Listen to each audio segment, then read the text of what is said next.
twaba kuri centre commercial Igihanga tuhafise imangazini zibiri. Hanyuma jewe ntashe nasanze kuri centre commercial y'Igihanga yose nta mukomersa n'umwe w'umuhutu yarahasigaye, bose bari barabishe. Hanyuma hariho abarimu abagira abatekinisiye mediko bose bari barabishe.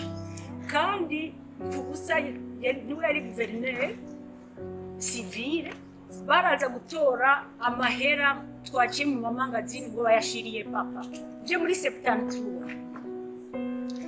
Baraje babwira mama ngo babamenye abasubiye gutera. Mama yaciye ava ngaho atwara abana aja kwa kindaro mu Muzinda.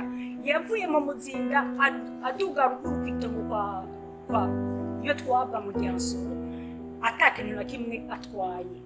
Jewe nasubiye kuva Ikiganda ntaje Igihanga ngenda mu Ryansoro, kandi urumva papa icyo gihe baratudugana kuko icyo nagenda ndahabaza. Ayo mamangazini rero ntayo twari kibiki. Ikintu nabamenyesha nuko mu kwezi nzoba mbwiye imyaka 65 sindashobora kurengana kuri aeroport ngiye Igihanga. Ndahashika bikanka mu maguru ngacangana.